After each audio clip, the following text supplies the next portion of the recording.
When you hear the name Henry Kissinger, you probably think of Cold War diplomacy, grand strategy, the 20th century, the whole shebang.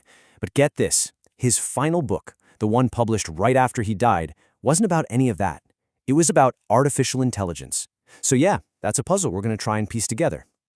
And that's really the core question here, isn't it? Why would a guy who basically wrote the playbook on the nuclear age spend his final years completely obsessed with neural nets? This wasn't just some late-life hobby. Because, as you'll see from his final work, Genesis, he saw AI as the ultimate boss fight in a lifelong struggle with one single terrifying problem: how to manage technologies that could remake or totally unmake our entire world. And look, this is just how seriously he took it. This quote, from years before he even wrote the book, it just frames the stakes perfectly. He's not talking about our phones getting smarter or some jobs getting automated. No, he's asking if we're about to flip a switch on a dark enlightenment, a complete reversal of how we as a species understand reality itself. So to really get where he's coming from with AI, you actually have to look back, way back, to the last time humanity invented something with the power to literally end civilization. We have to talk about the bomb. I mean, just look at the arc of his career here. It's wild. 1957, he's writing about nuclear weapons. 1969, he's in the White House, managing nuclear strategy. And then, fast forward to 2023, he makes one last trip to Beijing, and what's he talking about with President Xi? AI risk. You see, for Kissinger, AI wasn't some brand new threat. Nope, it was the same old monster, existential risk, just wearing a new, much faster digital face. So how did he try to handle that first monster? With this, the doctrine of limited war. Now I know, that sounds absolutely terrifying, right? But the key thing to understand is that his goal wasn't to encourage war. It was to build a framework to control a technology that seemed totally uncontrollable. He wanted to avoid a situation where any little conflict automatically meant the end of the world. He was desperately searching for guardrails, a concept he would later try to find for AI. And this lays out the parallel he saw so clearly. On one hand, you have nuclear fission. Its promise, limitless clean energy. The peril, total atomic annihilation. On the other hand, artificial intelligence. The promise, unbelievable progress, wealth, discovery. The peril, a total reversal in human cognition. For him, the challenge was exactly the same. How in the world do you grab all that incredible power without accidentally triggering your own self-destruction? But here's the grim historical lesson that must have haunted him.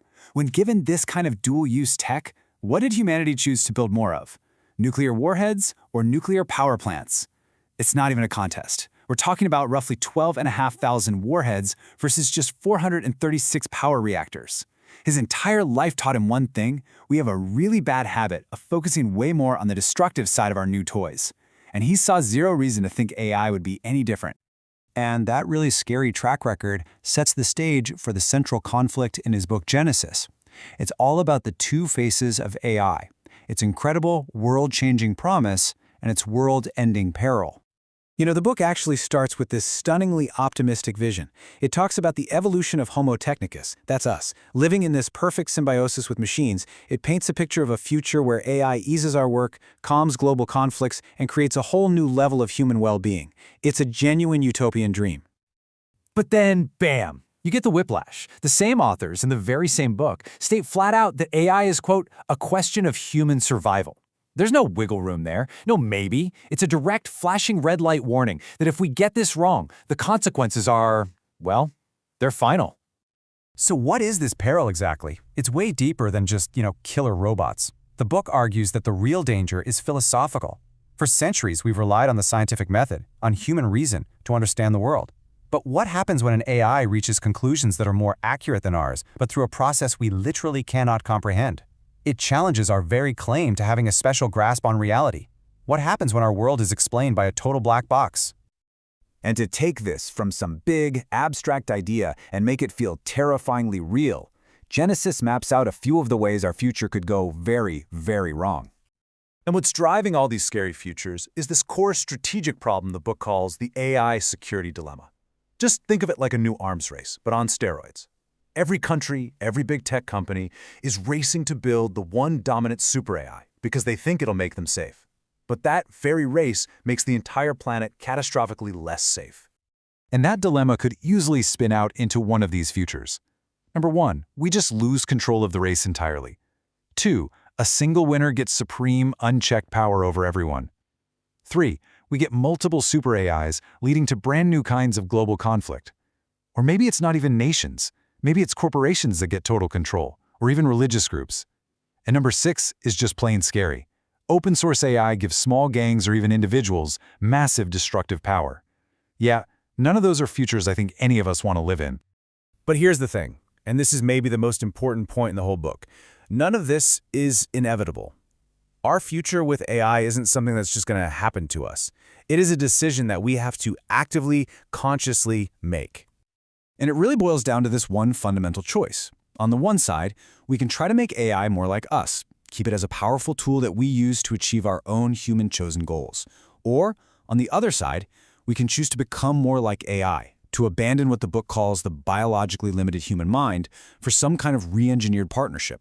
Basically, do we stay in charge or do we merge with our own creation? Now, if you're looking for comfort about the path we're currently on, well, the book's conclusion doesn't really offer any. This quote is a direct, bone-chilling warning.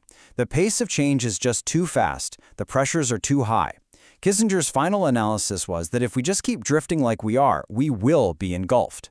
And whether we survive that, it's just not clear. Which all leads to this one, final, haunting question. For thousands of years, our tools have made us stronger, faster, smarter.